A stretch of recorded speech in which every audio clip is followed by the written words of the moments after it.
happened was, see, Trump earlier. I don't do a lot of politics, but Trump earlier did like a tweet thing and said he was gonna get rid of all of social media, and then this is like, hey, we're not gonna put this fucking show on Facebook. We're gonna put it on, but we're not gonna get shut down. Okay, we're gonna be on YouTube, baby, and we're here. We have an amazing show. Thank you all for coming over to the YouTube. And leave some comments. Tell all your friends. Do your thing. We got some good people. We got a bunch of people in the YouTube, so thank you for tuning in. My name is Mike Perkins. I am the host of Another Late Show tonight. Bam, that's the sign. Usually at Loft Ensemble. Right now, we're in your homes, guys. We're in your homes right now. I'm always with my partner in crime, Mr. Paul Brodo. Give it up for him. Hey, yo. My man, Mr. Paul Brodo. Woo. And also our amazing house band, The Show, with Adam and Sean. Give it up for them. Yeah, just me. It's just me. Sean, see, this is what happened. See, we were social distancing the other day. Me, Sean, and Adam were hanging out 6 feet away, and Sean's a magician, and he ended up turning Adam into a rabbit. So Adam's a rabbit now, and his wife has been texting me like crazy looking for him. Mm-hmm. I haven't said a word yet. So I don't know what to do with it. Maybe at the end of the show he can turn back into a real person. But this is Adam, so sipping on some rosé. Beautiful voice. You guys ready to get the show started? Are you ready for it? I've been ready.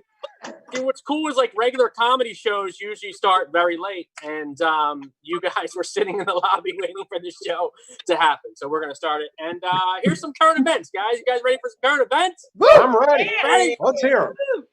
So a new study has found that bacteria found in athletes' poop might be able to boost sports performance. Yeah, isn't that awesome? So as if the jocks bullying me in high school wasn't enough, years later I still have to eat their shit. So you're a scat man. Oh, fuck, man. Jesus. This too, according to a new poll, many students are afraid that the virus may now alter their entire college experience. Yeah. As a result, Sally Mae said not to worry. They would still be more than happy to give them a huge amount of lifelong debt. So I'm going to give you the debt, okay? Take it off. I just paid off my student loans. It was great. It took me 10 years.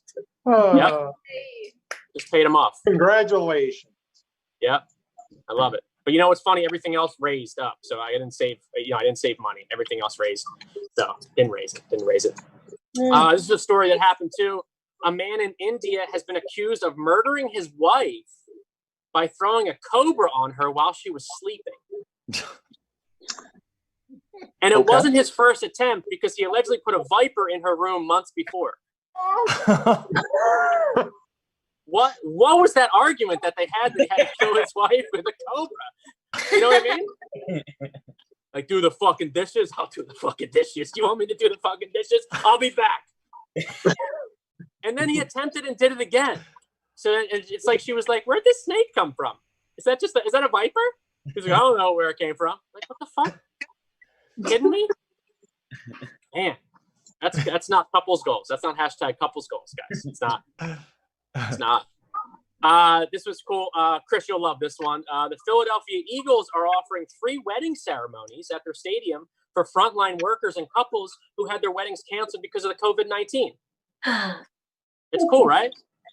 Because nothing says till death do us part more than $9 hot dogs. Will you marry me? Let's get a slice first, okay? I want a Lorenzo slice. It's actually funny too, because being an Eagles fan is also considered being a frontline worker. So I don't. Hey, Eagles! Eagles! They're always frontline, baby. They're frontline. Always the Eagles. This was in the thing too. People are now playing virtual escape rooms on Zoom during lockdown. Yeah. At least that's what you call every family meeting that leads to politics. So. What's that? What's that, Uncle Craig? Okay, great. Okay, yeah. I'm just going to assume it. Okay, yeah. Trump, what? Okay, cool. Yeah, he fucked up our live stream 45 minutes ago. I get it. That's what I'm fucking up. Okay, so the Zoom's over.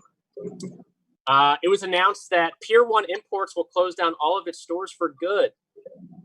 Yeah, when asked about this situation, the CEO stated, "It's really unfortunate, and no, this article is not from 1997." I really haven't seen a Pier 1 Imports, I think, since I was like 12 years old. You guys with me on this one? I think there's still one in Jersey, or there was. I haven't seen. There's one by like Deffert Mall, it was never. No one was ever there. It was just like the sign was there. Business. It was crazy. And this happened too. A Domino's delivery guy was fired for cursing out 2 teenagers that didn't leave a tip on his credit card receipt. Yeah. I'm just happy my video from 2007 finally went viral, you know. You know what pisses me off about this article is that, you know, during the coronavirus, like, if you're getting food delivered, you should tip your fucking employee, like tip them like 50%. You know what I mean? Like, I have not left my house. Like, I've been getting groceries delivered too. And like, I tipped them like $30 for just to get like some fucking tacos. You know what I mean? I was just like, you're bringing me the tacos, I'm going to tip you that much, you know? And finally, an article was oh, the live stream's going down again. It's going down. An article was released that said a bee sting to the penis will cause it to permanently enlarge. Yeah. And I just want to say for the record, I volunteer myself to be on the front line to fight the murder hornets. Okay, ladies, am I right, ladies? That was the monologue, guys. Thank you so much. That was the monologue. We got a lot of people in here. Bam, we got a bunch of people in the YouTube, baby. There's been these comments in. I love it. Thank you for tuning in. So I don't know if this is the first time you guys are tuning in to another late show tonight, but we have a staple here at the Late Show. One of my best friends in the world. He does a segment that we love every month. And guys, get the round of applause going. Get it going. Get your fingers typing on that keyboard for my man Brian McDaniel, because this is Sports and a Half, baby! Sports and a Half! Sports and a Half! Sports and a Half! Sports and a Half! Sports and a Half! You're going to show me sometime. I'll keep yelling until you do. Sports and a Half! Sports and a Half! Yeah! Sports and a Half! Sports and a Half! Or maybe never. Maybe this will just be audio. Am I blocked?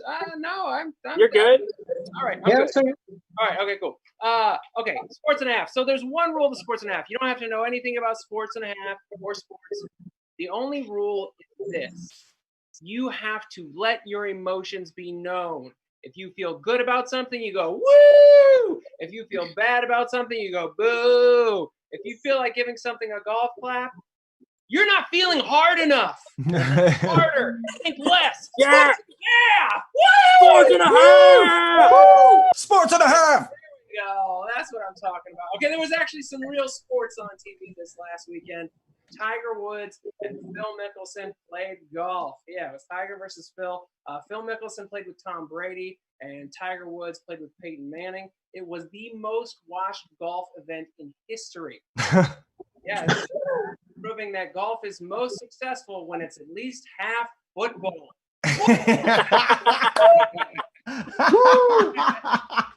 Sports and a Half! Yeah! It also raised the question, why are there any other professional golfers?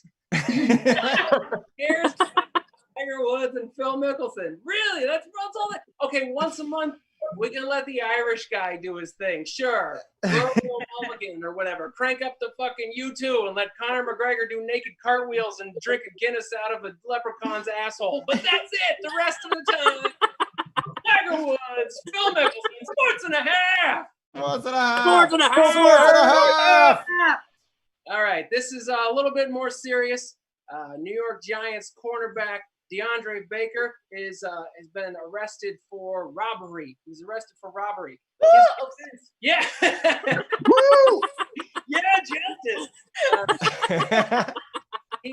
His defense, he has laid out his defense. His defense is that he was at the party where the robbery occurred, but he was just playing Madden. He was playing Madden, the football video game. Yeah. Prosecutors said, "Oh, that actually might hold up," until he claimed he was playing as the New York Giants, and they're like, "No, loser! Sports in the half! Sports in the half! All right, charlatan. Charlatan is a horse. Yeah, a story about a horse. Horse contender for the Belgian Stakes, which is part of the Triple Crown, right? And this horse was caught on banned substance, lidocaine. It was caught for a banned substance, right? Raises questions about the horse, whether the horse is going to be able to stud. Are they going to have to put this horse on horse Viagra? Come on. If you can't get your horse boner up for 20 mares in an afternoon, you're no horse to me. You are out of the football stakes. Sports and a half. Sports and a half. Sports and a half. All right, a couple more stories. This one's the big one. Hockey is coming back. Hockey's coming back. Yes. Mhm. Yes. I get it. You're excited. Paul's excited. He's a big fan. They've announced hockey's coming back. They're going to go straight into the playoffs, and they will have a champion by early autumn, which is perfect. It gives the Russians time to turn their focus from hockey to rigging the elections. Sports and a half. Sports and a half. Sports and a half. All right, last topic. The NBA is considering coming back at Disney World. All the teams would be in isolation at Disney World in Florida. So far, the players are not on board. Despite their massive salaries, they're not sure if they can play without being able to constantly cheat on their wives. Fortunately, the Gold Digging Hose Union has offered to stay at nearby Universal Studios, saving basketball for the season. Sports and a half. Yes. Thank you. Guys, give it up for my man Brian McDaniel. One more time. Come on. Get that keyboard, baby. Get those claps. Best in the biz. You can follow him at Brian F. McDaniel on Instagram and all the Twitter and all that good stuff if Trump doesn't shut it down. So, but follow him. He's the best in the biz. Brian, how you been making out with the quarantine, brother? Pretty good. You know, they've started putting like trick shots on Sports Center. Like, it's just the sports is bad. I'm looking at stories. They're like, this guy in Arkansas has a big yard and he rolls basketballs around. It's like, that's not a story. I can't wait till those playoffs, though. You know what I mean? Just him and his neighbor. Great. I love it. Guys, one more time, Brian McDaniel. I love you, buddy. You're the man. Thank you so much. Well, since Adam is a bunny rabbit, like I said before, Sean Dury is an actual magician, guys. He does magic, and this is a segment that we like to call This Magic Moment with Sean Dury. Yes. Hello, everyone. So let's do something quick and visual to start with. I'll go down. You can see my table right here. Okay, ready? 2 hands on the table, and I'm just going to rub the coin like so. And with a little bit of magic, just like that, it disappears. The fuck out. Now, that's a good start. We've done a little something visual to get you going because you need something quick. So you're like, okay, this guy's not so bad. So now we're going to go on to a card trick, but not a full deck of cards, just 6 cards.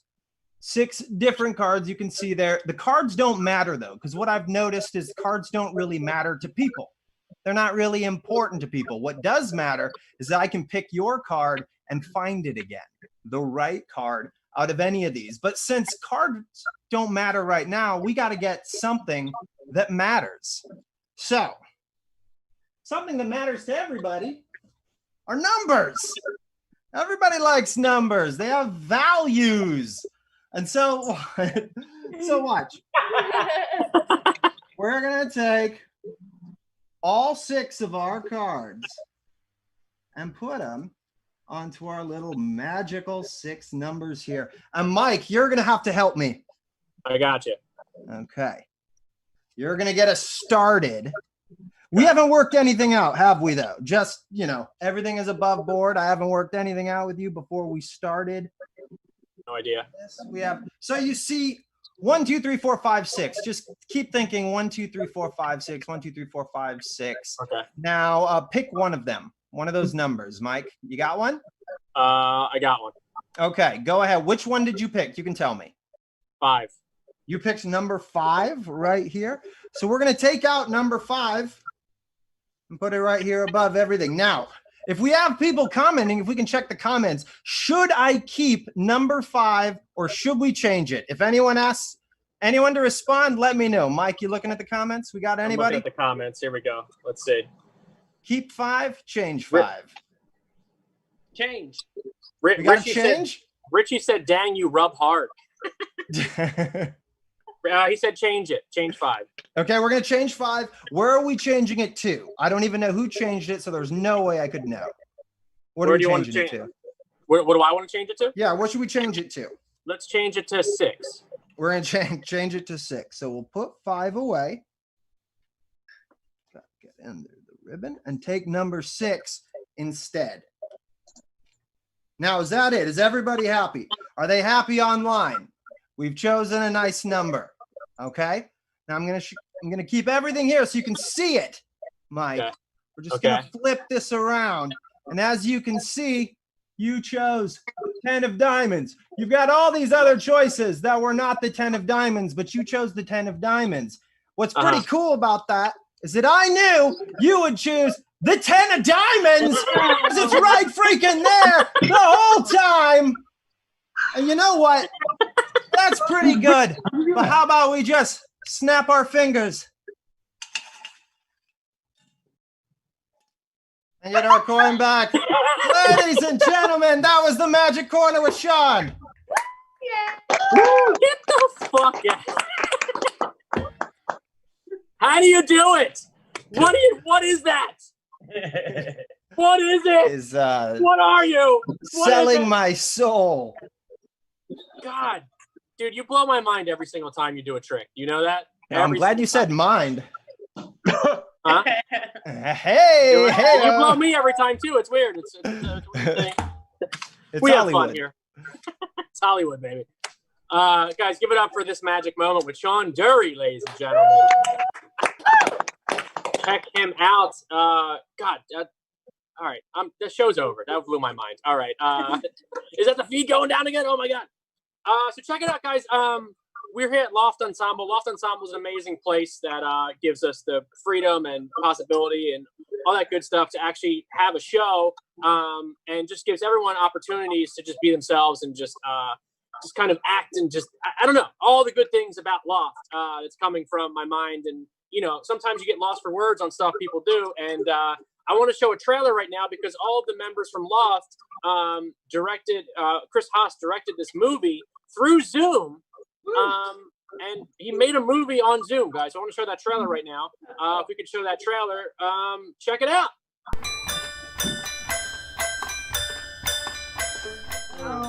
Is this thing on? Can you see me? Is this thing on? I click a fucking link and there you are. There you are, my love. Hey, you. What?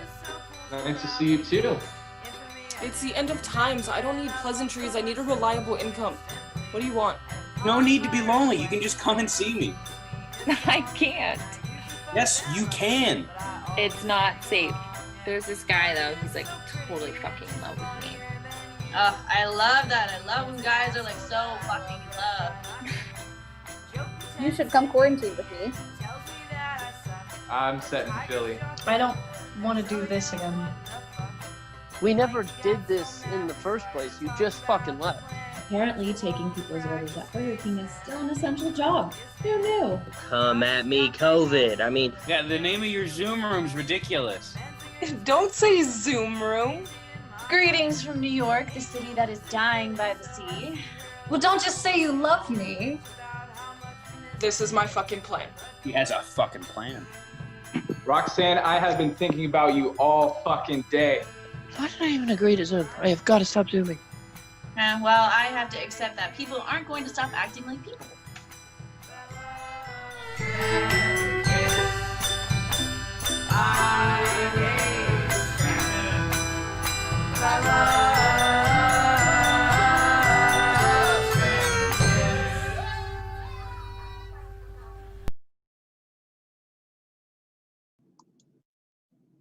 I still sleep with the lights on.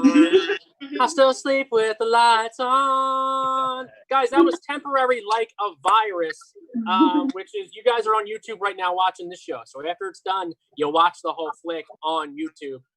We're here right now. We have the entire cast, well, not the entire cast and crew, but some of the cast and crew and the director and producer of Temporary Like a Virus. So guys, give it up for Chris, Melissa, Max, Anna, and Katie. Give it up. Chris, I want to ask you, dude, where did this all come from? Did you already have this kind of in your mind that you want to do, or was it just something that you thought of like right when quarantine happened? I mean, what was the whole process of it? It was about 3 weeks in. I was already writing a play. So the first week of quarantine, I was focused on writing this play. And then I didn't even really mind quarantine because I just had all this time to work. And then the second week, I got just drunk for about 7 days straight. And then at the beginning of the third week, as I was vomiting on the sidewalk, I thought I got to find something else to do. So I thought, what if I wrote a Zoom thing? And the worst case scenario is it sucks. And the best case scenario is we do a little movie, you know, regardless, it's not gonna be a huge time waster if it doesn't work out because there's nothing else to do. So I wrote it really quickly and casted it, and I still didn't necessarily think it was gonna work, but after the first table read, it was kind of clear that we had something here. So we went through with it. I loved it. I mean, every episode kind of deals with everyone's own relationship with each other and just kind of dealing with what we're all like what everyone's going through during, like, I think Anna, you were just like, hey, come quarantine with me, please come quarantine with me. It's just like that kind of couples that aren't together. Like you and Melissa have been quarantined together. This is Melissa, Chris's fiance, that helped produce the show, the movie. Melissa, how hard was it to produce like the Zoom show? I mean, getting shit together and just, I mean, you've been marketing like crazy. Yeah. That's what's different about this project is that we definitely put all of our effort into marketing to the right places.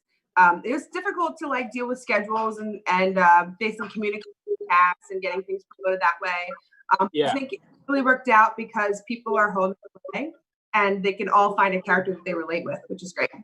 Oh yeah. Dance was incredible in it too. Dance, he just popped in. There was that, not to spoiler alerts, but like he just like pops into one Zoom call. He's like, "What's up, motherfucker?" You know, it's just like, dude, what are you doing right now? Like, how did you get in this room? You know, which is like I mean, that's kind of like a fear of mine, like in a Zoom room with someone and someone just pops in randomly, like they were doing like in the beginning of when Zoom first like happened. You know what I mean? Just getting like heckled and stuff. But I mean, what was it? Chris, what was it like too? And I want you guys to chime in too. Like, what was it like acting like away from each other? You know, like how was it like directing people that you're far away from, Chris? Well, I'll let them answer in just a sec. From my perspective, usually the first time we would do it, the first run through would be a little weird, and actors on each side would be like, "That was strange." You know, and usually by the third or fourth rehearsal, we kind of pick it up. And usually I would do the fifth or sixth take. Because the thing about actors is that they're so, and this cast is just incredible. Oh yeah. That the actors do what's asked of them. So in some cases they're asked to perform in a mall or perform at a kid's birthday party, or perform, you know, naked, or perform, outside while. I hate getting naked. Every performance I always do. They always tell me to get naked. It's weird. So after about like the third or fourth take, my actors just kind of realized, oh, we're just being asked to perform through a screen right now, and they sort of picked it up. But I'll let them answer what it was. That was my angle from directing. Yeah. So guys, Max, what was it like your experience? You know, I mean, you had a lot of emotional scenes in there too, where you're kind of dealing with, I think you were dealing with two relationships in this too, right? Like you're kind of when you were dealing with Paige, like you were just trying to, you know, just connect with her and she just wouldn't have it. You know what I mean? Yeah, no, I mean, I think that for me, one of the things that I really like about the medium itself is that it sort of cuts away all the bullshit of acting in a way.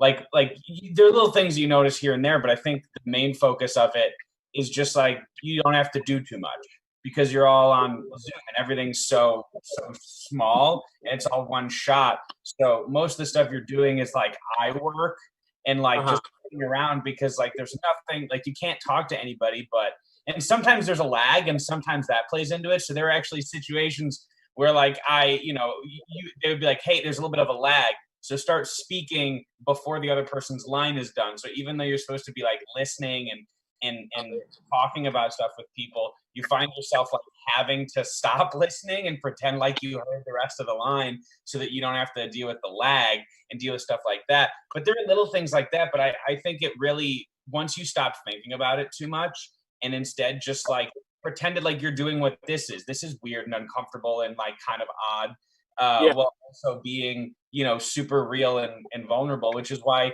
it lends itself. And I think a lot of theater actors and a lot of the people that we work with do primarily theater stuff at this moment. And so like, it's the exact opposite of what they're used to. Instead of like you play to an entire room, you're playing to one person in this little fucking camera. Yeah. Now, Anna, how did you feel with the whole process of everything? Yeah, I mean, it was very different, but I think it's pretty much like a mixture. I would say it's a mixture of what Chris and what Max said. I think the cast is really incredible, and I think it really pulled through. So it was a matter of like just kind of adjusting to technical things like the lag, like Max said. Because you would have to start speaking before you naturally would, so you would kind of have to go against that a little bit. So it's kind of like figuring out the technical things. But then, like, I mean, all the episodes are so unique and they're so relatable, and I think that's what really makes this project really just what it is. It makes it that good. And I mean, I'm really proud of it, and I'm really proud of what everyone made up. So yeah. I mean, I feel like everyone loves me like a friend face. You know what I mean? That's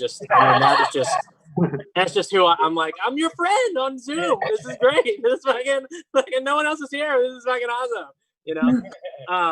And there was one line I love too. I mean, Chris, everything that you write is just like the lines are just so memorable.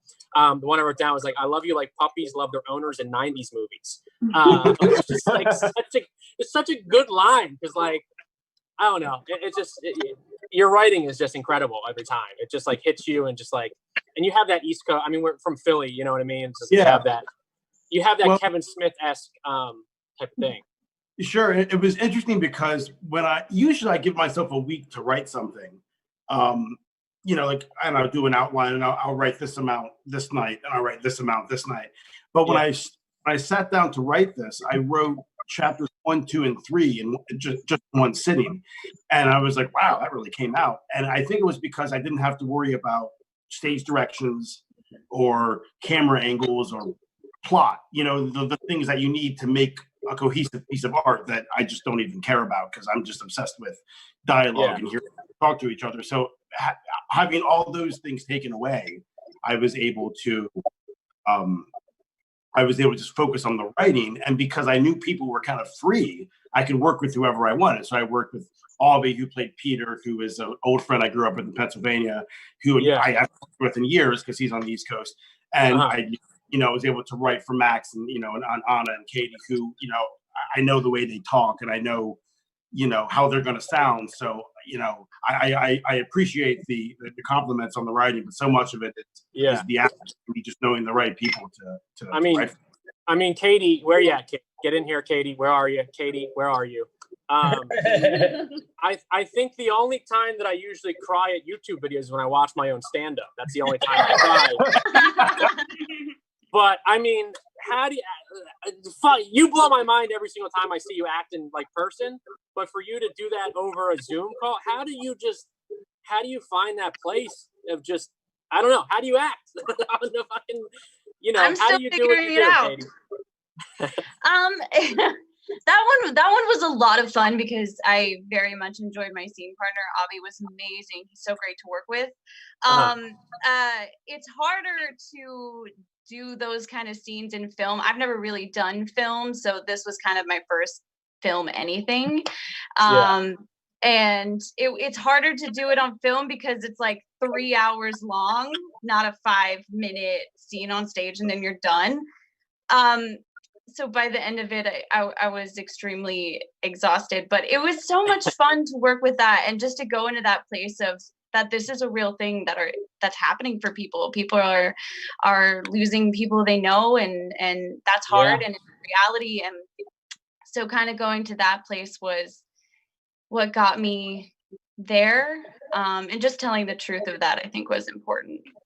Yeah, and I think what's crazy is like you kind of just, I think what you captured, Chris, was just like you feel like when you're watching it, I felt like I was in the Zoom room with people. You know what I mean? Like I was like, because at times, like because you're just watching them on screen, it keeps cutting back. It feels like you're talking to them as well. You know what I mean? You'd get that like, right. I mean, really with Zoom, it's just all extreme close-ups the entire time. Right. It's just, but I think that, I mean, is that what you felt like you captured? Like it was more personal and just like. Yeah. The idea was like, okay, I don't have a big budget. I don't have name recognition. I'm not going to have a big advertising campaign or distributor. And there's going to be. Melissa's got you though. Melissa's got it. Okay. Melissa's got that. She's promoting the house. She's good. She's good, girl. There's going to be slicker productions out there, but I feel like what this has is, if you're of this demographic and you're interested in this, is that we wanted it to be like somebody gave you their Zoom password and you logged into the account, and here are all their conversations that you just get to look at. Which that's not everybody's cup of tea. It might be a little uncomfortable for people, but that's kind of where we were going at it, and to just sort of own that awkwardness, and also own sort of the demographic that all of us are, which are artists of a certain age, living in a city. And I sort of thought, I'm going to lean into that, because I don't know the perspective of an older person going through this. I don't know the perspective of a frontline worker. My thought goes to, as I go, there's the middle of a crisis, what's happening? The first thing I think of is like, what are fuck buddies doing right now? They still fuck? Do they know each other well? That's where my mind goes. And I was like, how would I know? What are they doing? Call me. What are they doing? Call me. What are they doing? Right. What are they doing right now? Comment on the YouTube, fuck buddies. Okay, what are we doing? Well, I mean, guys, thank you so much for coming on the show and talking about this. And I mean, I looked it up too, but I think you guys did like Guinness Book of World Records thing where that was like the first like internet movie made, maybe, or first like, I mean, it's got to be the first Zoom one, but like you made an entire movie just through the internet. I mean, that's got to be. I mean, look at Guinness Book of World Records, guys, okay? Because it's, come on, that's it. And everyone at home, thank you for tuning into them, and check out Temporary Like a Virus on YouTube. You're already on YouTube, so check it out. So give it up one more time for the casting crew of Temporary Like a Virus. Woo! Paul, how you doing, man? You doing okay over there, Paul? Yeah, I'm doing pretty good. You hanging out? I'm hanging in there, just like everyone else is. Okay, I like it. Spend a lot of time online. Yeah, doing a lot of online stuff. Yeah, watching YouTube. Temporary Like a Virus was fucking amazing. Definitely go watch it. One thing that I do is on social media, I watch people share articles all the time about all sorts of things, and it's great. One of my favorite things seeing is people try to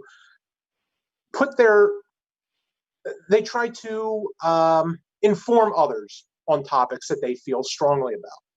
And it's great, but the biggest issue is that a lot of the times people don't fucking read the article that they're sharing. And so the point that they're trying to make just ends up making them look like an idiot, because the headline is just, it's meant to get views, and the actual article says something very different. And so I just spent a lot of my time reading that shit, Mike, because there's nothing else for me to do. Guys, this has been a real talk moment with Paul Brodo. Just wanted to ask him what kind of movies he likes. Always goes on the rant. Give it up for Paul Brodo, ladies and gentlemen. This is why the world will burn. I don't know. I've been looking forward to a lot of movies. Like I watched Temporary Like a Virus, and I don't know. There's a lot of good movies on Netflix and stuff now. Like, I don't know. What do you guys like? What do you guys feel like? What are good movies that you guys love? You know? I watched the entire season 2 of Jack Ryan in one evening. Okay. I recommend on Netflix A Christmas Prince, and then there's also A Christmas Prince, The Royal Wedding, and then there's also The Christmas Prince, The Royal Baby. No. The Royal King. It's 3 A Christmas Prince movie. He's not just a prince, Mike. He's a Christmas prince. Wait, which snack did you eat while watching all 3 of these? I just masturbated the whole time. Oh, shit.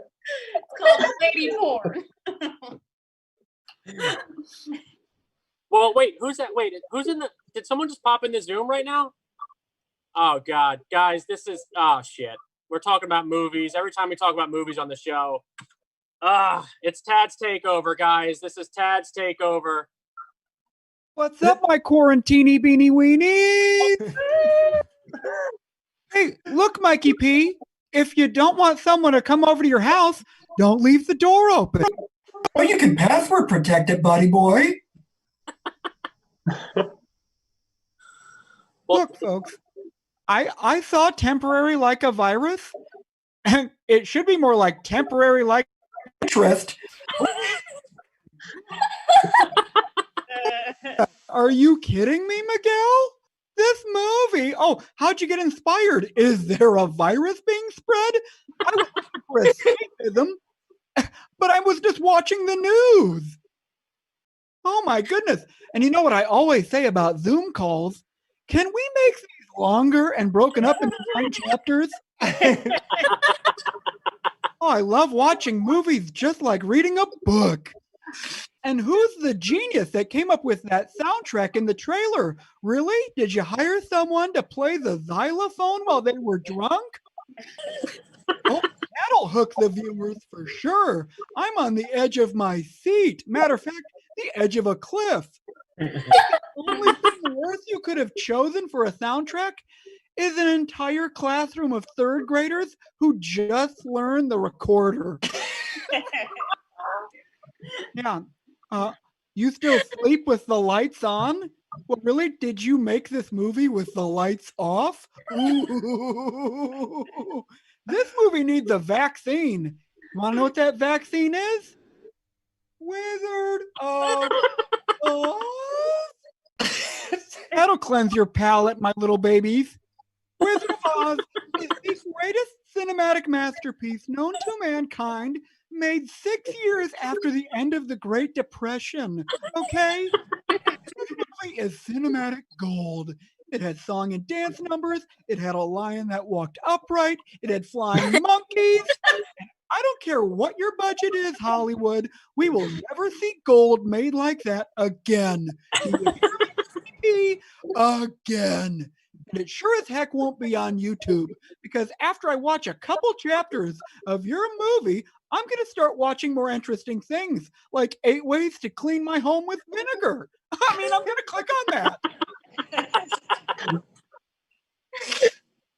And frankly, it sounds like you guys have been filling your brains with garbage, just streaming into your brains multiple Christmas Prince movies? I mean, come on, Bessie, babe.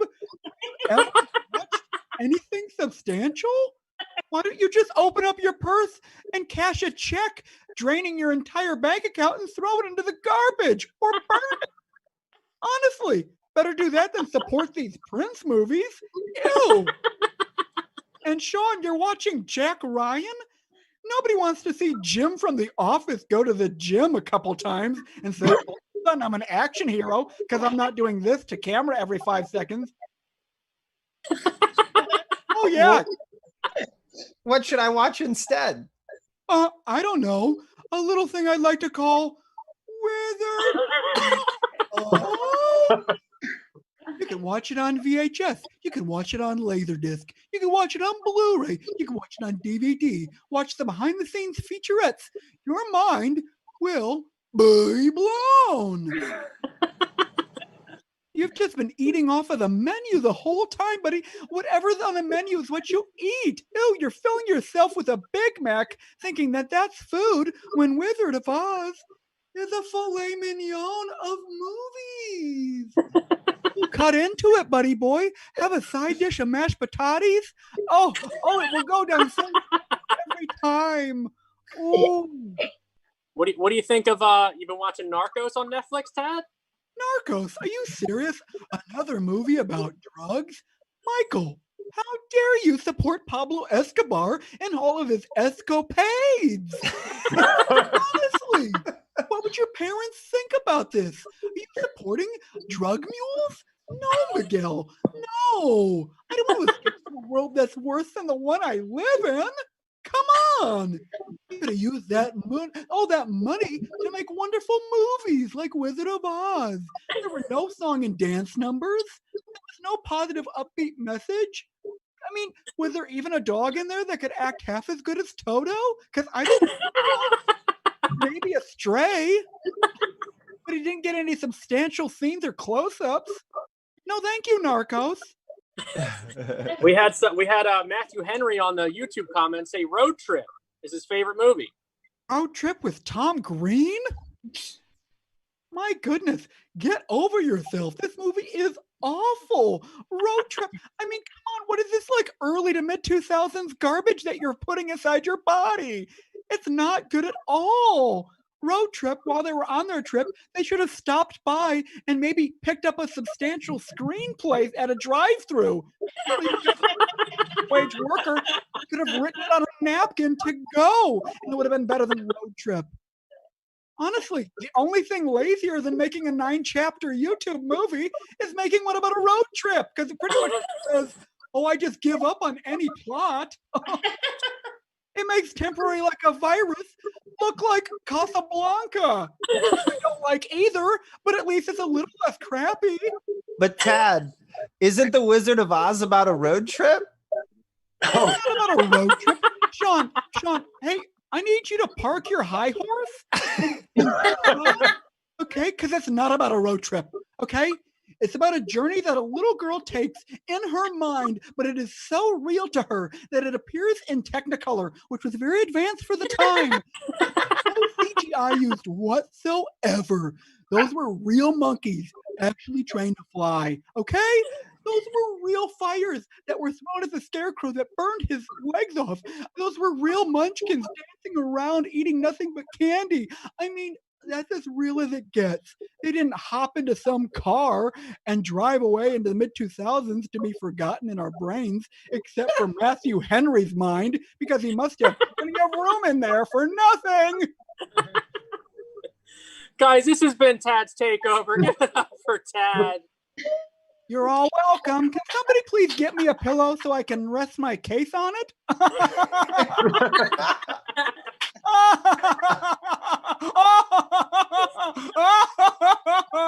Oh. Guys, give it up one more Tad for one more Tad. Give it up one more Tad for Tad. One more time for Tad. Check out Temporary Like a Virus. He doesn't know what he's talking about. He just loves it. All right. Watch it and make sure you watch Wizard of Oz at least once a week, just for him. So guys, we have sponsors here on Another Late Show tonight, and we want to show a video right now from one of our sponsors. So check it out. Joey. You know, you make us a lot of money. I can't doubt that. You run a fine establishment. We get to do our business. You get to do your business. Yada, yada, yada. Everyone's happy. You know, but do you understand when I say the term clean energy? Yeah, Joey. I understand. It's about minimizing carbon footprints and all that good stuff, yeah. It's a smart guy. Carbon footprints. There's also other factors to it. I mean, I'm not a big scientific guy, but I know the ozone layer's all messed up and stuff. But we can all do our part to help keep our Mother Earth living. Now, one thing that I know I do is I always turn the lights off when I leave. No, Jimmy. No, I didn't leave the lights on. I swear I didn't leave the lights on. Just once that it was a long day. I just forgot once. I didn't mean anything by it. Just forgot. I mean, I don't know. Tony Toothpick, whenever you leave the house, you turn the lights off? Every time. Every time he turns the lights off. So what made you forget? Just a long day. Just a long day. Just a long day. We all have long days, do we not, Tony Toothpick? Longest days. Now, what I've had a long day of pondering over is, what are we supposed to do about this? You could put up a note, leave a note by the light switch, by the door that says, remember to turn the lights off. I'll do it. I think one reminder that I always leave for myself is ask Tony Toothpick what to do. Tony Toothpick, what should we do about it? I say we light them up like a Christmas tree.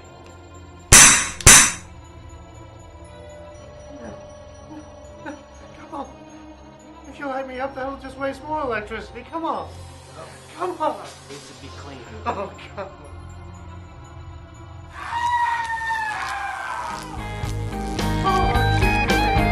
This has been a public service announcement from the Los Angeles Department of Water and Power. Please help us conserve. Thank you. This has been a public service announcement from the Los Angeles Department of Water and Power. Please help us conserve. Thank you.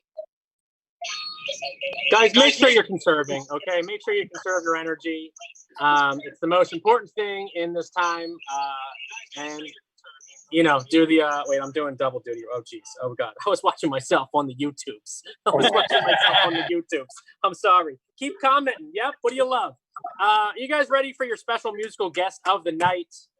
Yeah. You guys ready for your special guest of the night? Musical guest of the night? I love this girl. She performs all over the place. She was just in the Southland Comedy Festival, one of the featured comedians. Guys, get the round applause going. Get it going. Start typing your keyboards, everything. Give it up for Emily Browning. Oh God, thank you. Thank you. This is not working. It makes me feel safe. Hello. I'm so happy. That was not you're good, Mike, at that like soprano shit. Like I need to calm down a little bit. You know what I'm saying? You're reminding me of my uncles. Sean, you were so good. The way you rubbed that coin, I would let you make me disappear.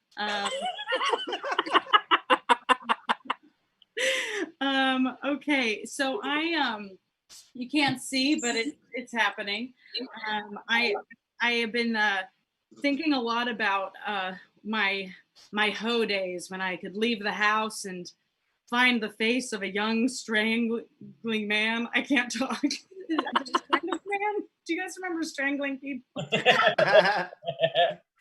Also, when is that good in dating? Like, when are you allowed to strangle? Like, first date too scary, third date is waiting too long. So, you know. Anyway, I'll just start the song. This is about someone that I met before quarantine, and I got really passionate about them. So here we go. Oh, this song is called "Am I Hot Enough to Date a Guy with a Sports Car?" It's a classic.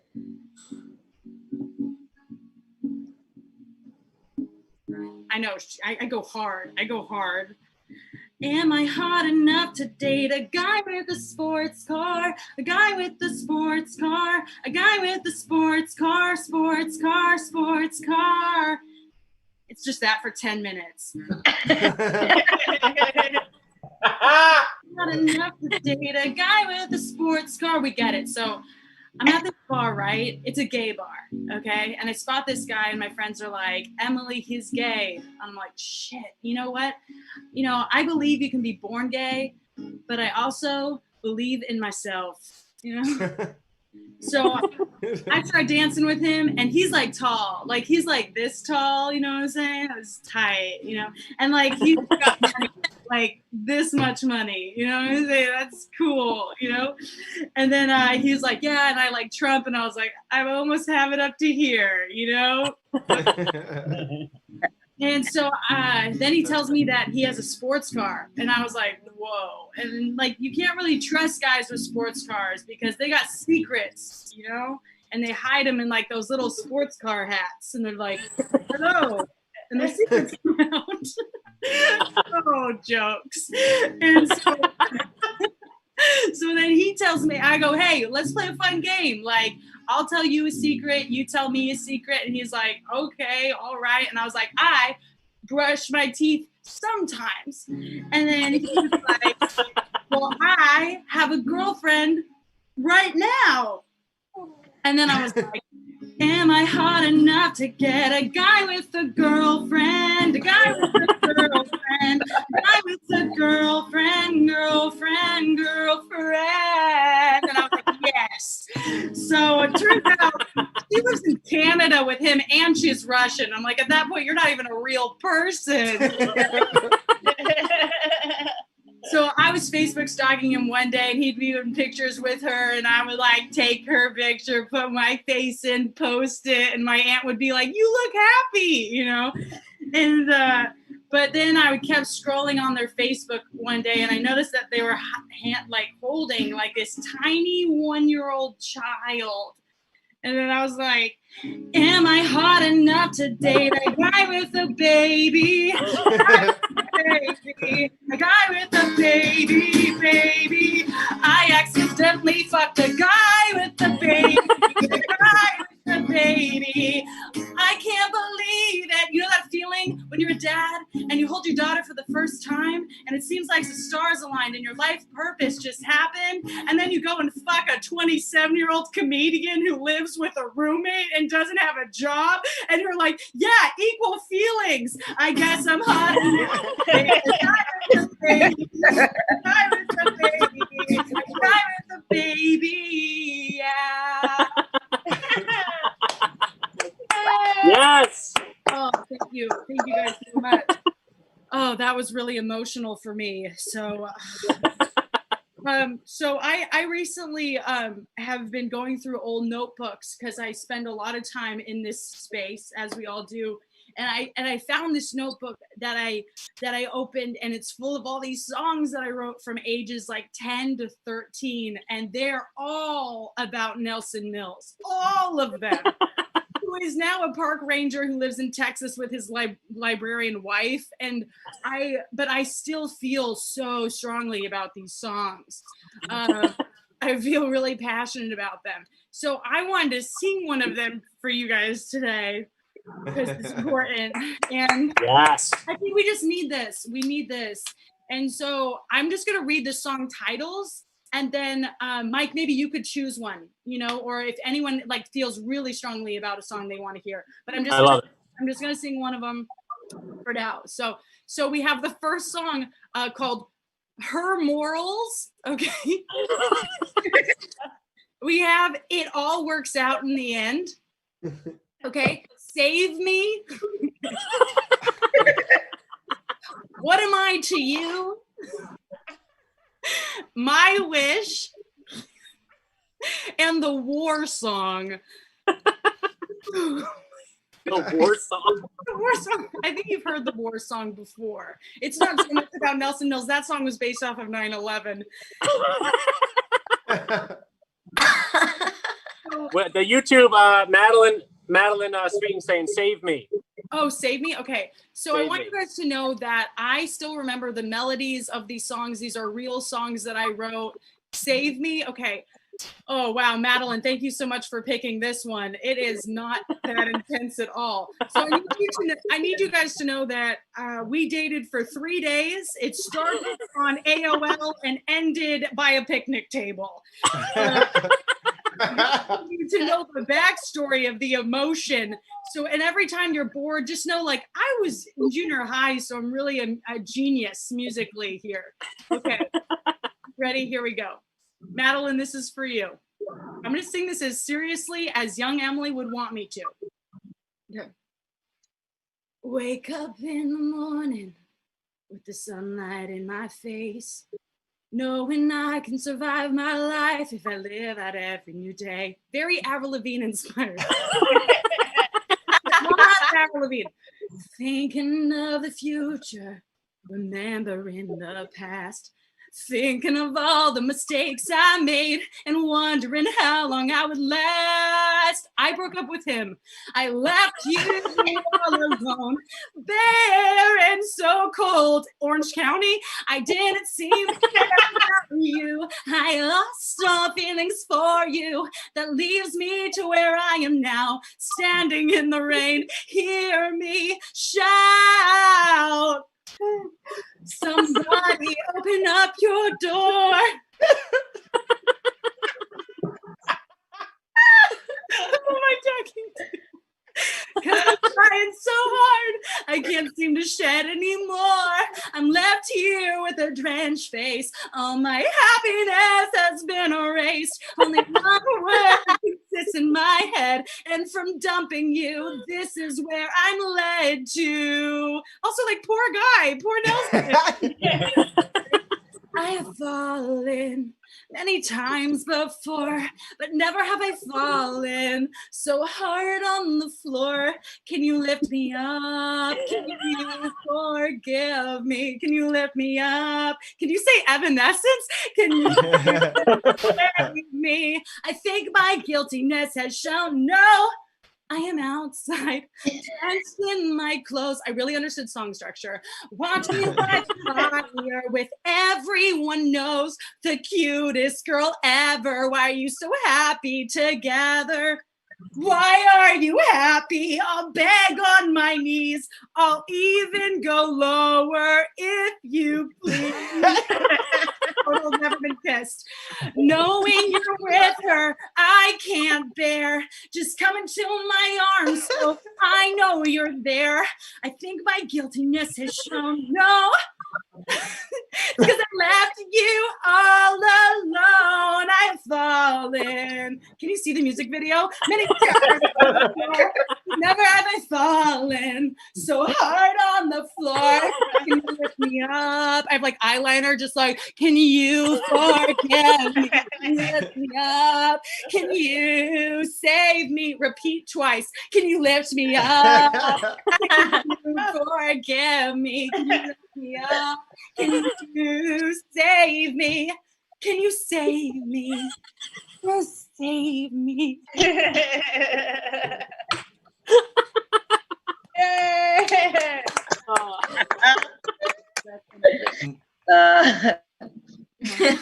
you say you were 10? All I have for you today. I mean, I could sing another, but I think we're all tired from. Yeah. So we have an album coming out soon. Save her, ladies and gentlemen. Save her. Was Yes, that you want to do? You want to do one more? Are you good? Oh my! Wow. I mean, it's a lot like that. If you want. I mean, they're all. I mean, if anyone in the audience wants, we have it all. Let's see. We're gonna ask the YouTube right now. One more. YouTube. One more. Okay. So it all fucking works funny. out. The end is very upbeat. Be very Panic at the Disco. I chime in with. Haven't you? It's 100% like that. And then the war song is a classic that just like people come back for more. We want more. They want more. YouTube wants more. Wow. Okay. Well, do they have so we have the war song, My Wish, What Am I to You, which is just so Britney inspired, very exhausting. You're the Britney inspired one. What am I to you? Oh, really? Oh, God. Are you guys? I love it. Okay. We got War Song. We got Sings a War song. Oh, they You want to do War Song? Yeah. I mean, that's a classic. This one's Okay, really. We want War Song. They want War Song. YouTube Okay, wants War guys, Song. yeah, so this song this is the first song I ever wrote in my grandmother's chair and I specifically remember sitting down and afterwards I was like, you're a genius. And it was inspired by 9/11 happening a lot, and by a lot I mean just on TV replaying, and as I thought this is how I processed as a child. Okay. Okay. It's also a country pop song.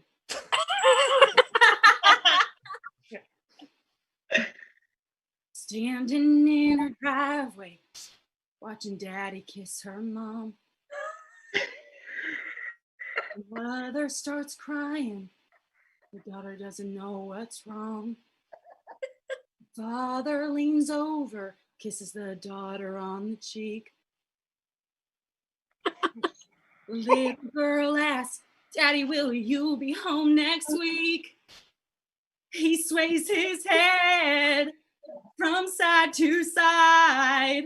He tells the girl, I love you, goodbye. She watches the Hummer,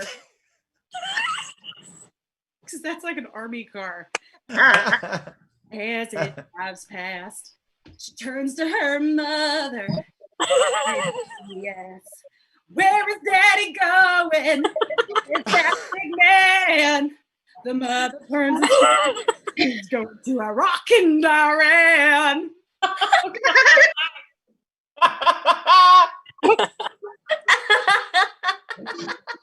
Weeks pass and hours fade away.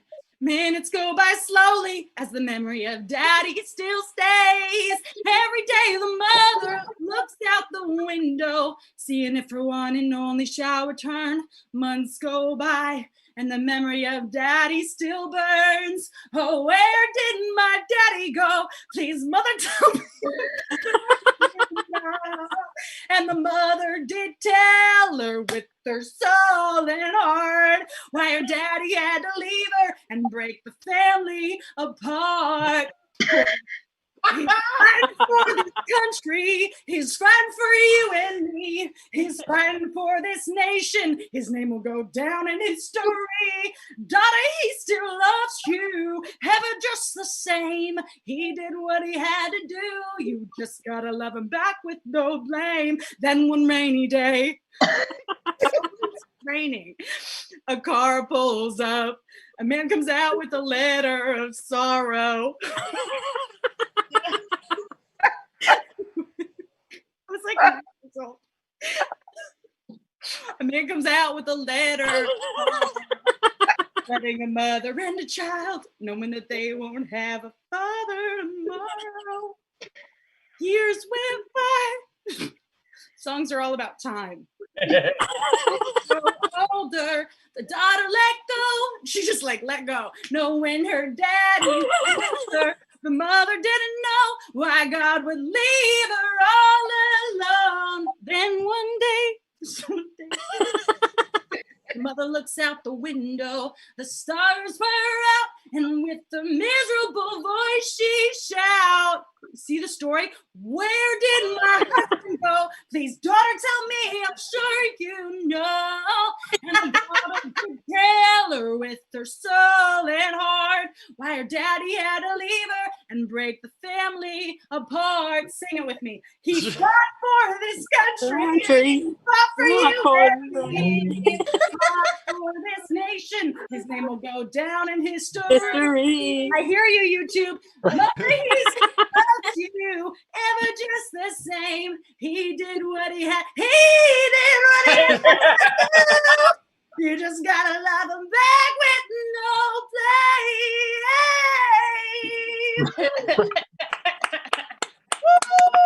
Ladies and gentlemen, Emily Browning. Maddie on the YouTube said you're the voice of our generation. And you really are, Em. You really are the voice of our generation. Thank you for having me, guys, for enduring. Like it's I'm sweating so much. Well, thanks for coming on the show. You're incredible. I've been wanting to have you on the show forever now, and now we're in Zoom, which I get to talk to you through Zoom. And you get to sing those beautiful lyrics. Every time you want to come back, I got so many more.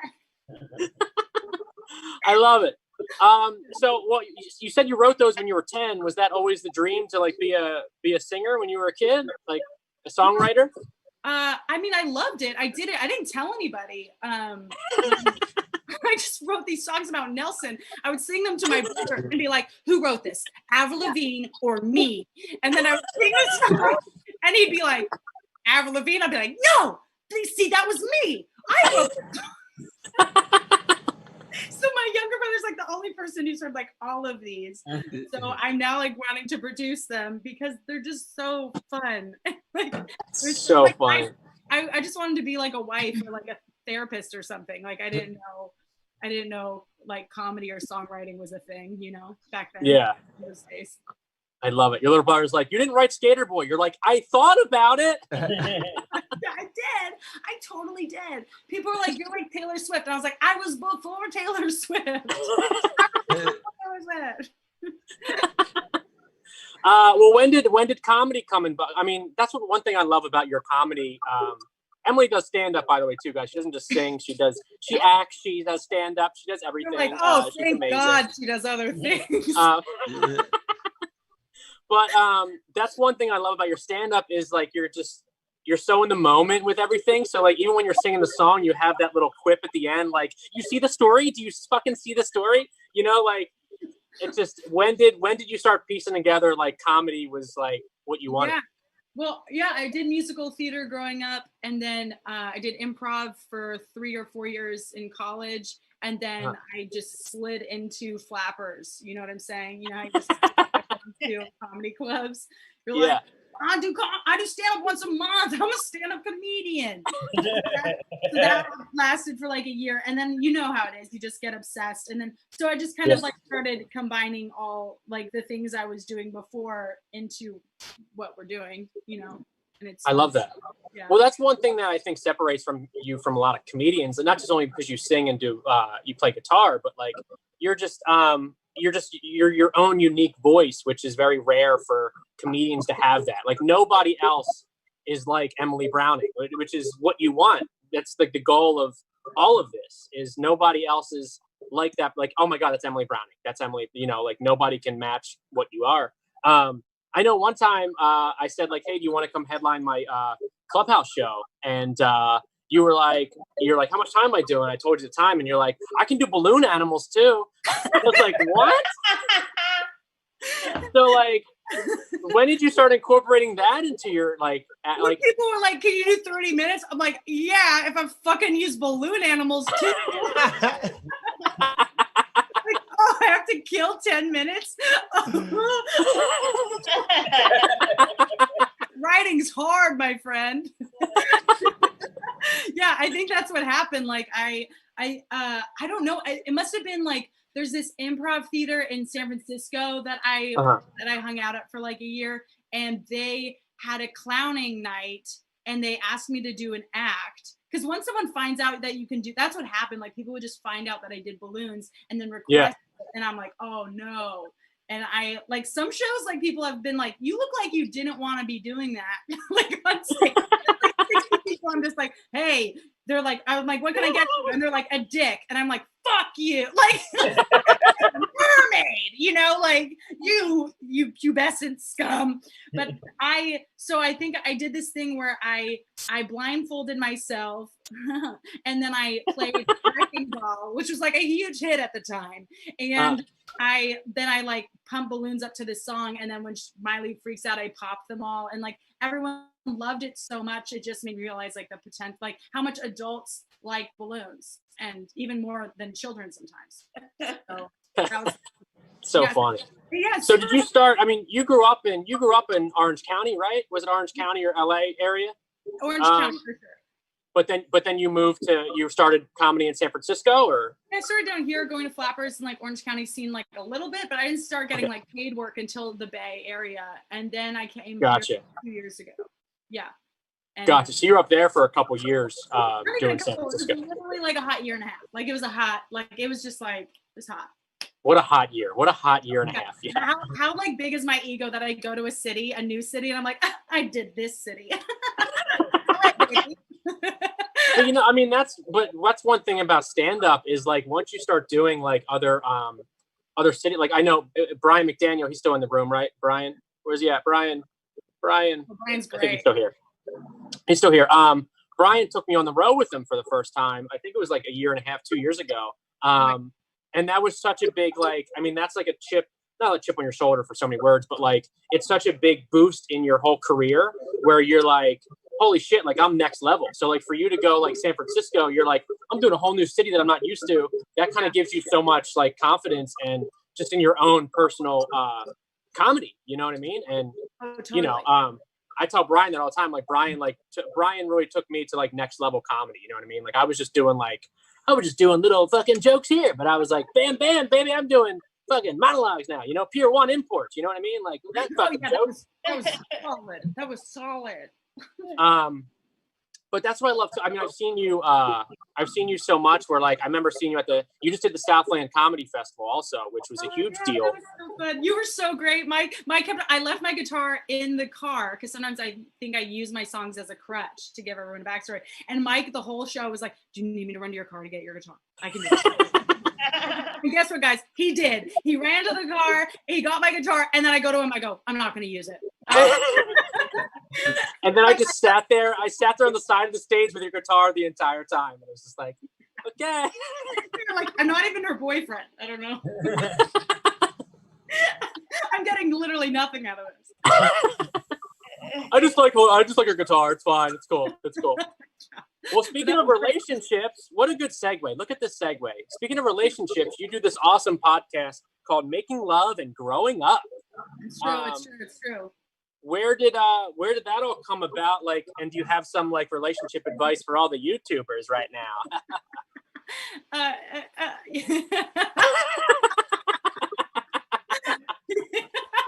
don't know. I don't know. Touch yourself a lot. I don't know. It's okay. Yeah, heard it here, folks. Touch yourself a lot. If you're here close to your neighbor's wall, then like see what's happening. Yeah, I don't know. Well, that's what I love when you first started that podcast. You were like, "Hey, I'm starting a podcast," and I was like, "Oh, cool," because I was doing reviews for a while before that, and you're like, you were asking me kind of like tips and all this stuff, and I was kind of giving you like a little bit of advice, like, "Oh, you should do this, do that," and then like you were like maybe 3 episodes in, and your podcast was like fucking just you're recording in a studio. You had like all these special effects and shit. You were just like, it was just like you were like, yeah, but like you were like on the charts. You had like all these like good ratings and reviews. I'm like, I go back to you. I'm like, how the fuck did you do that? Like, what did you? Dude, I mean, you're editing yours. We had an editor. I had like a director who would light me when I was like tangenting, which just happens always.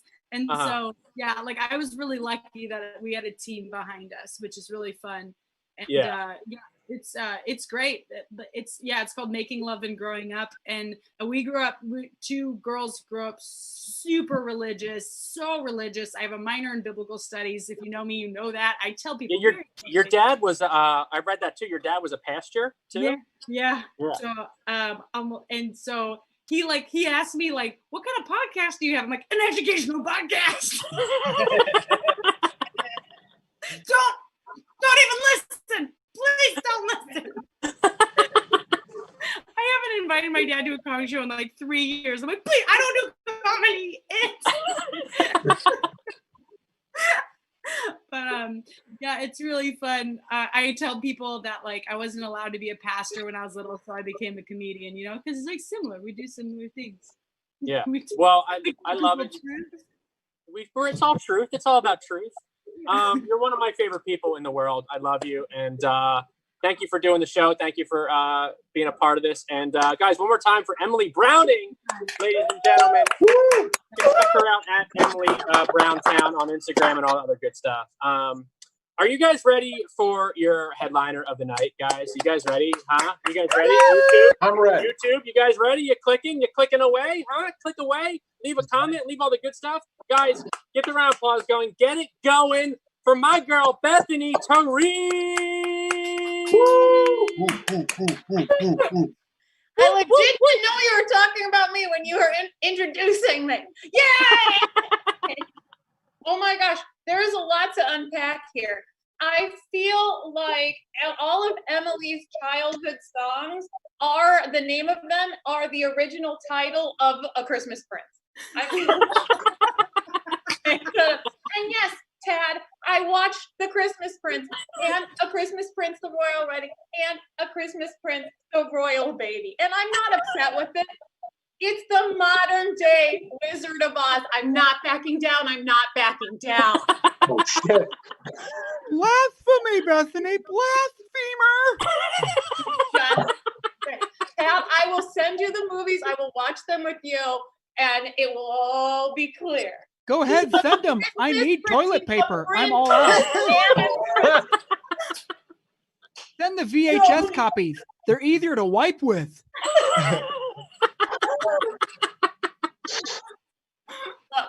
Tad, we both have a vagina. You know we'll both like them. You don't know what's down here. That's not fair at all. I think we can make an assumption. That's not fair. Okay. All right. Here's the other thing. Emily's war song, is that what's called? War song, is really reminding me of this musical I did when I first came to LA. It was these people from Ojai. They wrote this musical about all different religions, and I will never forget the chorus of the title song, and I'm going to do it for you. It has choreography, so I'm going to kind of do the choreography. All right, here it goes. Christians and Muslims and Jews. What is it? Something agnostics, Hindus. We all live together, sharing this planet, sisters and brothers. Thank you. That was it. Somebody wrote that. It was at the Ricardo Montalban Theater. That happened. Okay.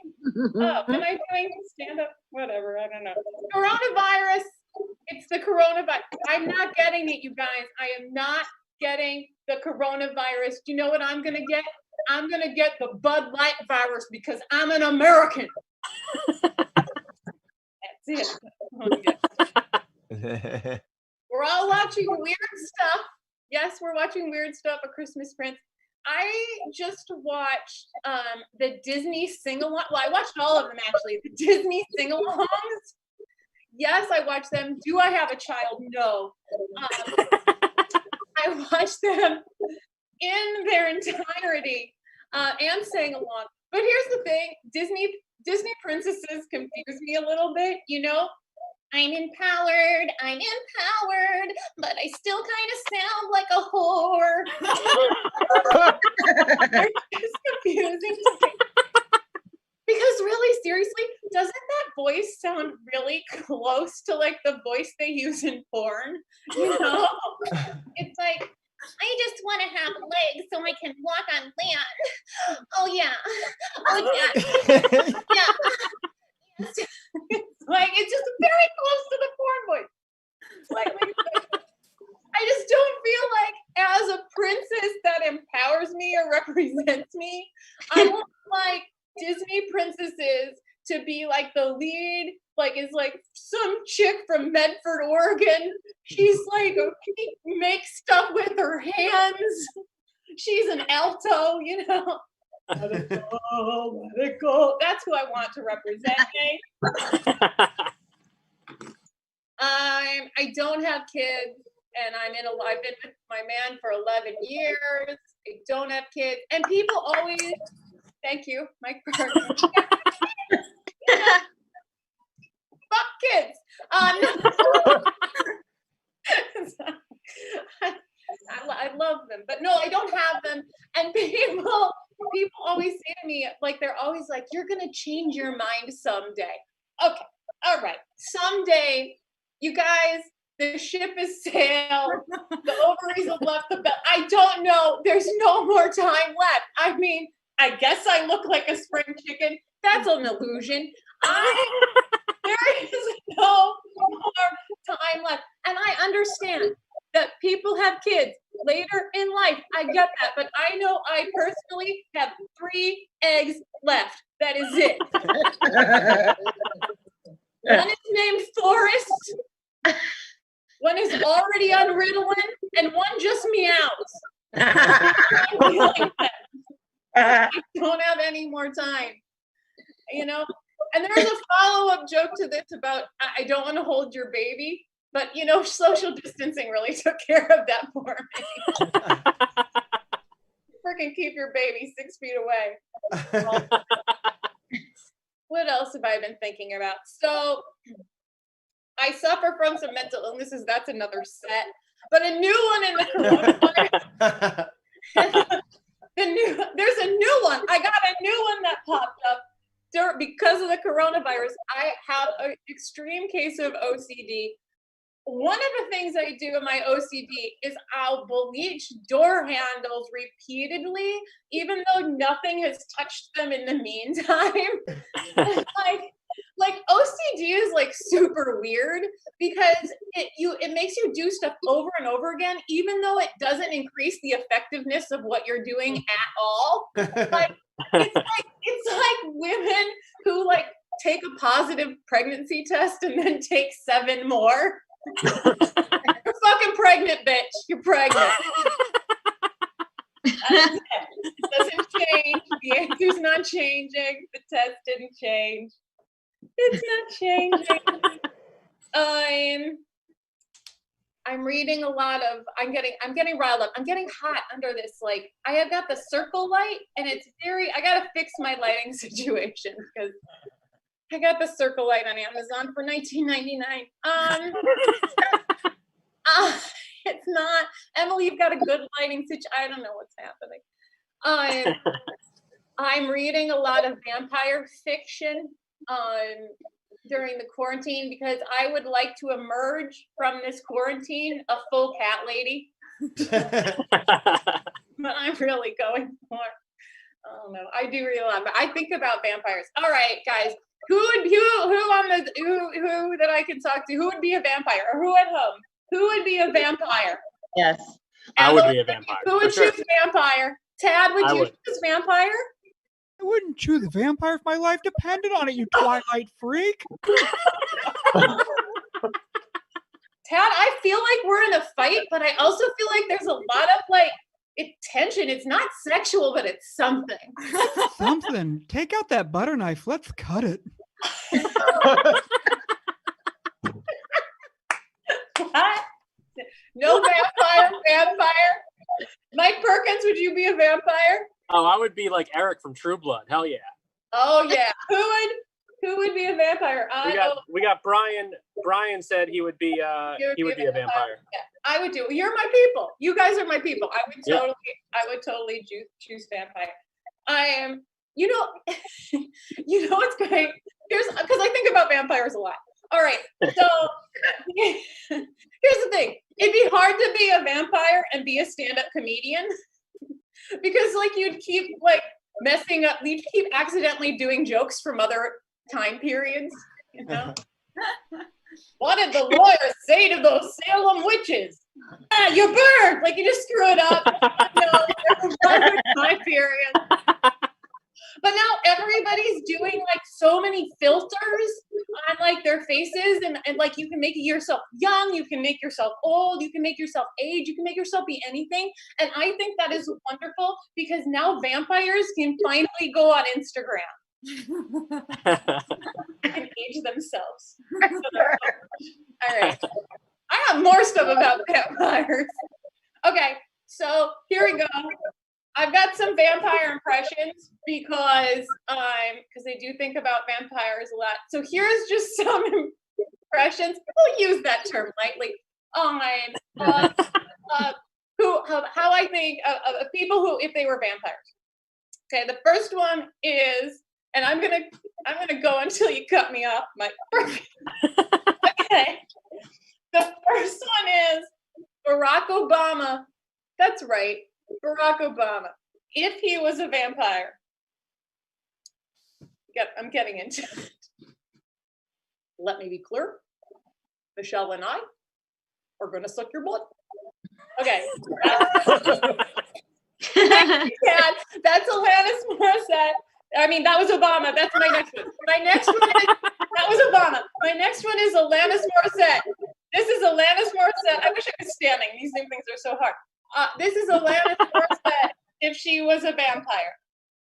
Well, I'm her, for I find you that I am gonna suck your blood.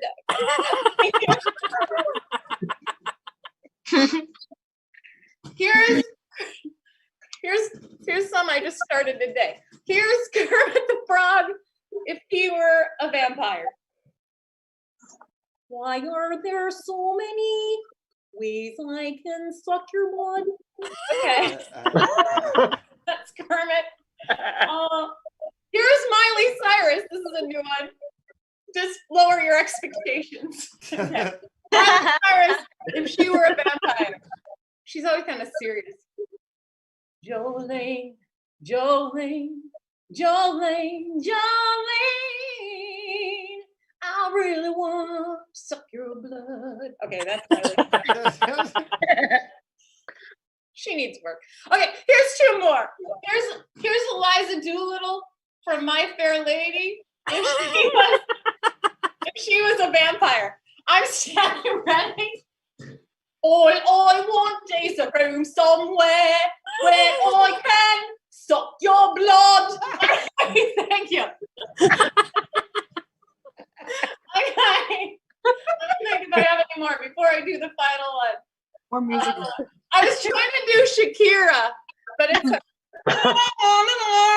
okay. Here's Nicki Minaj. I want to suck your blood. Oh, I want to suck your blood. Okay. I'm telling you, this is a work in progress. Okay, here's my last vampire impression. This is Macy Gray if she were a vampire. Try to walk away, but I stumble.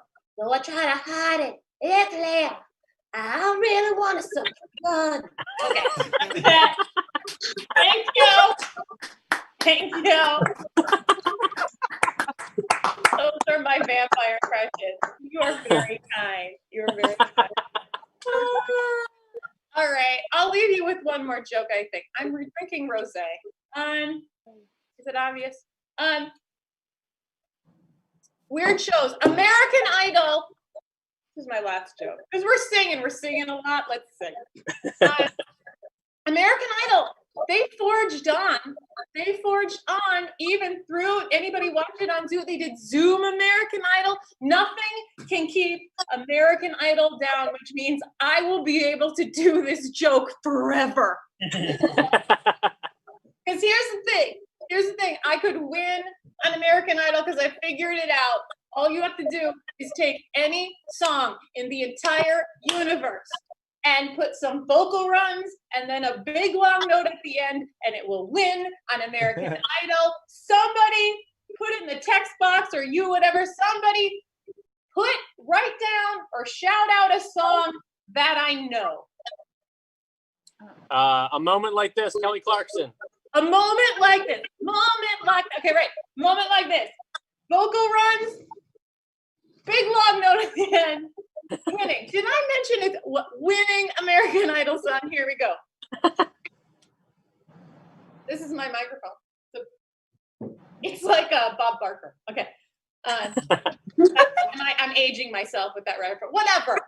Bob Barker. Okay. Big long note. A moment. A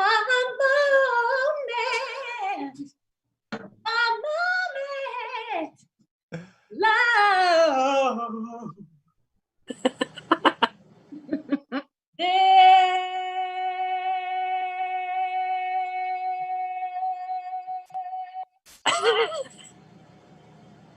Yes, thank you.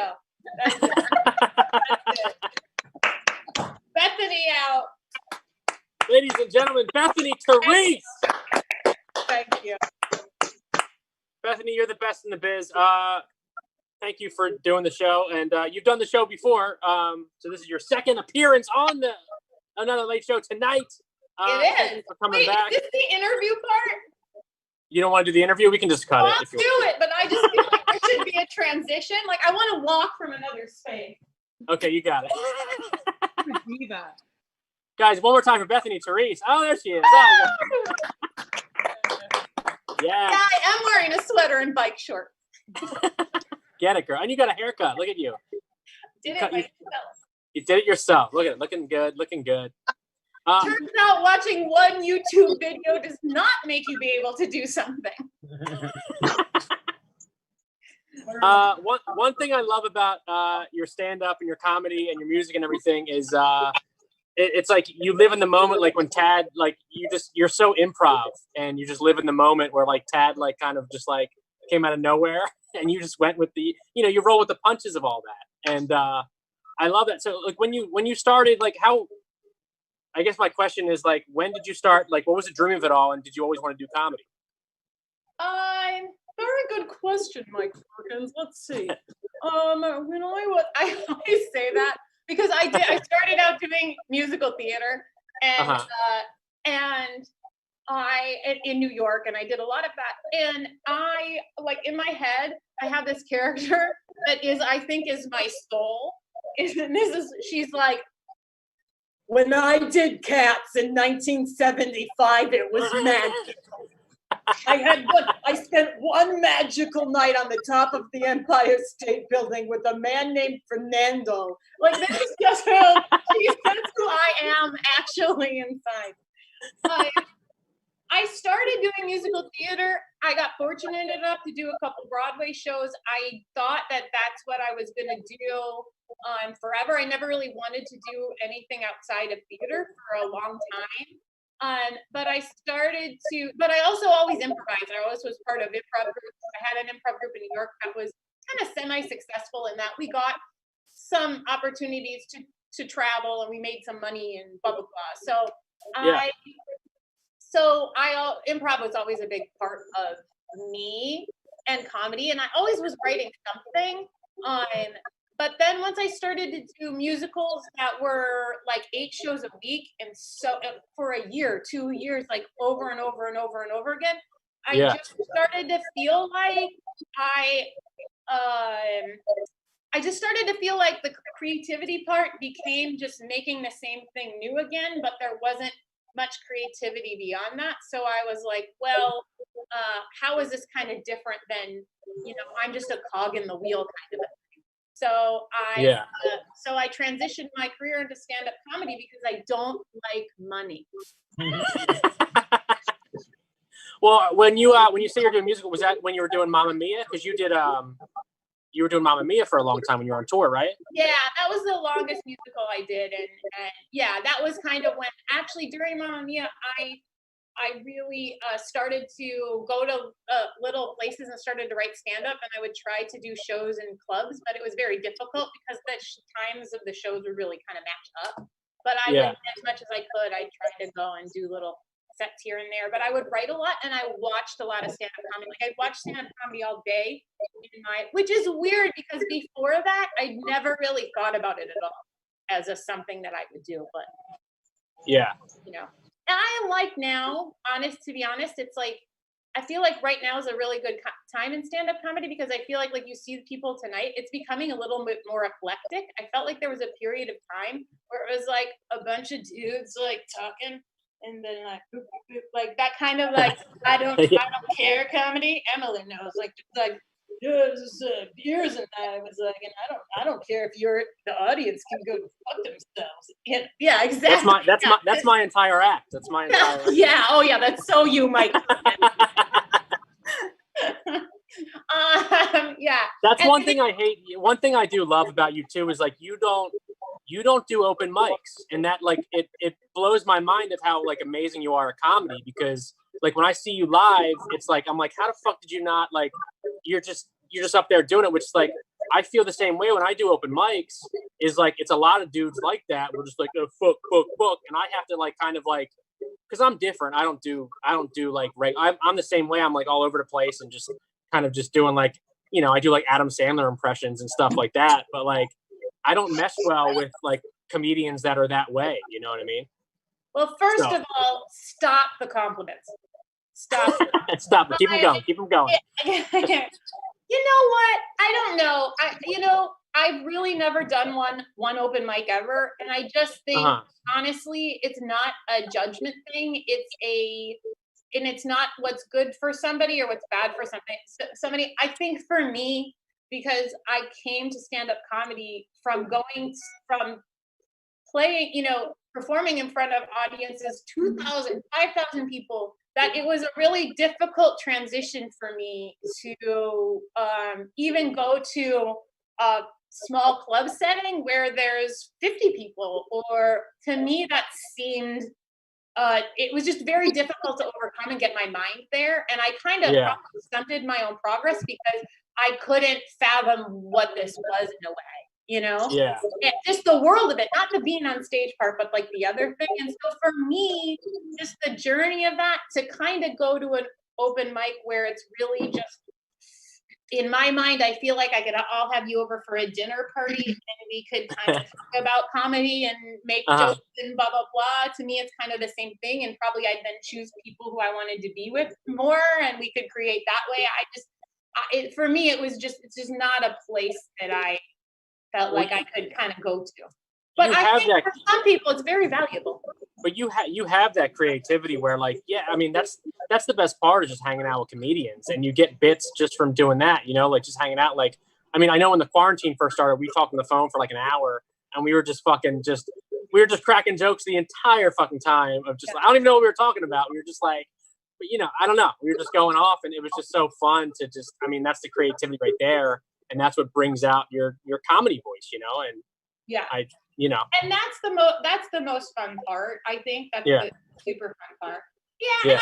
And to be honest with you, I don't know, Emily might agree or not, I'm not sure, but I feel like when you're a female in comedy, you have a little bit of a different perspective in terms of like the openness of maybe, you know, different kinds of situations, you know, especially if you do something that isn't you just talking about your vagina, which I'll talk about my vagina, but it's not my I mean, it's there all the time, but I don't really think about it like that much, you know, like kind of like I've lived with it, you know. And I don't know. It's like it's my vagina. What are you gonna do? I mean, it's just I can't get away from it, but I'm not really. It's not really a part of my thoughts.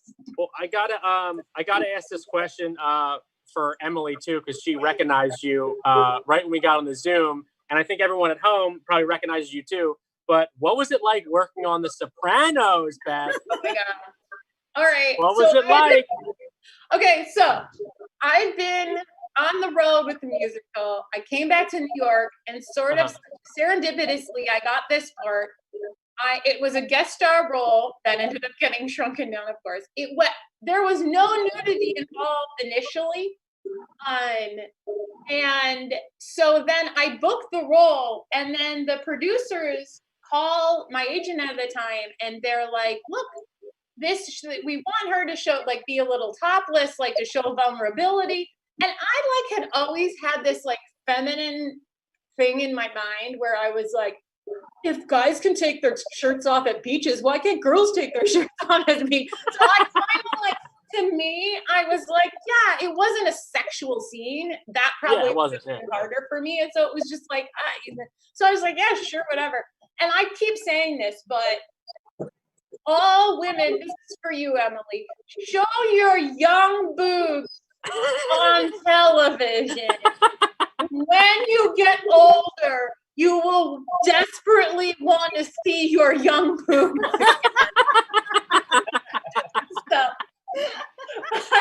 And if you want to see those young boobs, it's season 3 episode. With all due respect. Now keep in mind, go watch it. Please do. Keep in mind, those are not it's not going to be violating to me because those are not the boobs I have now. These ones are very different than those ones. They're crooked. Something's happening. I'm not sure, but they're not the same. But the best part of that was the scene was just a scene between me and Steve Buscemi and I. Well, yeah, you get to work with Steve Buscemi. And so I spent 6 hours with him just waiting in a chair to do this scene. And we just had the best time. And I was like, I grew up in Minnesota and we were talking about Fargo. And I was like, oh, doing the accent the whole time. And he was like laughing. And he is just, he was just really he's just like a kind of spectacular guy. Yeah. So that was a fun, moment. Do you guys still keep in touch at all, you and Steve? James Gandolfini cockblocked me. I mean, God rest his soul. But at the That's the name of your first book is James Gandolfini Cockblocked Me. Because after we shot, like I went to my dressing room, and then Steve came. First of all, I didn't know who I was shooting this scene with at all. I was in hair and makeup, and I went to where we were shooting, and it was Steve Buscemi, and I was completely surprised. I don't know why I didn't know, but anyway, so he came to my dressing room. And we were chatting, and I was about to be like, hey, like, no, because he was like directing at the time, like, whatever, find me, this, that. He wasn't directing that episode. He wasn't directing much, but I'd heard rumors that he was going to, all this stuff. And then James Gandolfini came, and he loomed in the doorway, and the man is gigantic. And really, was really a scary feeling human being. And I kind of like, and he kind of like looked at me and then kind of took Steve Buscemi's attention away. And then I was sort of like, I don't know what's happening, but I'm going to become a little mouse because he's big and he's in this doorway, and his energy did not feel dissimilar at all to me than the character he played on that show. Wow. Like naturally. So yeah. Here. Just like took your shirt off again. You're like, oh, I don't know. No, I feel like that would be worse. Like he'd be like, what are you doing? Where's the gobble go? Where's the gobble go?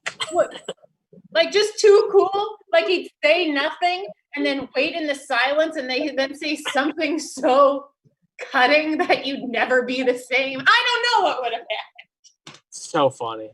And Bethany, I love you. You're one of my favorite people in the world too. I'm glad we've been talking a lot during quarantine. We're on the same page of I don't want to go outside ever. You know we're talking because my OCD has kicked in, and you're one of the few people who I think is on my level where you're like, no, I will not go to a grocery store. No, I will not be. I jog in my yard listening to it's a real you may never see me in person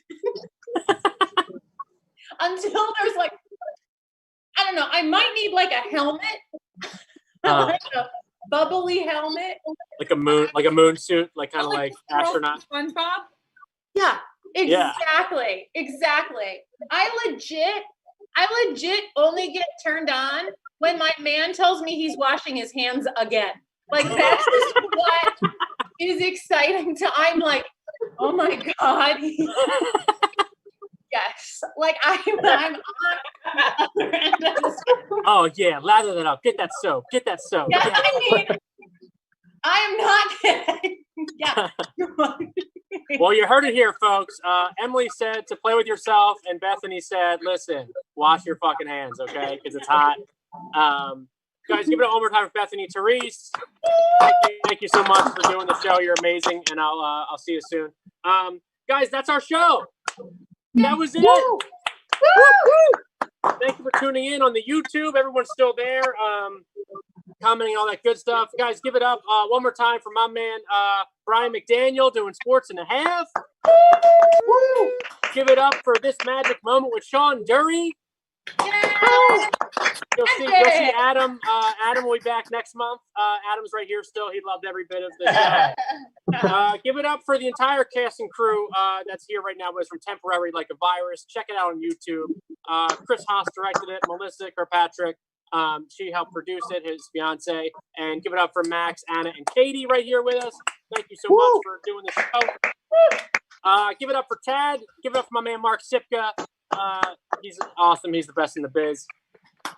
Give it up for Emily Browning. Woo! Woo! And then one more time for Bethany Therese. Bree Pavey for directing us during all this thing. Give it up for Bree Pavey behind the scenes. I think Ben's somewhere there too. And my partner in crime, Mr. Paul Brodo, with some real talk. Mr. Paul Brodo. My name has been Mike Perkins. Thank you so much for tuning into the show, checking out, sharing it, and going through our little loophole of Facebook not fucking working, and then we have to go on YouTube. But now you can check it out on YouTube and tell all your friends about it. So thank you so much for checking out, and we'll see you guys next month. Support everybody, follow everybody. Donate to Loft Ensemble if you can. If you have anything, Loft Ensemble, Venmo, because they give us the opportunity to do this, and they're amazing. And they're the best in the biz. So thank you so much for tuning in, and we love you guys. Thank you. Bye. Bye. You're the best. Thank you.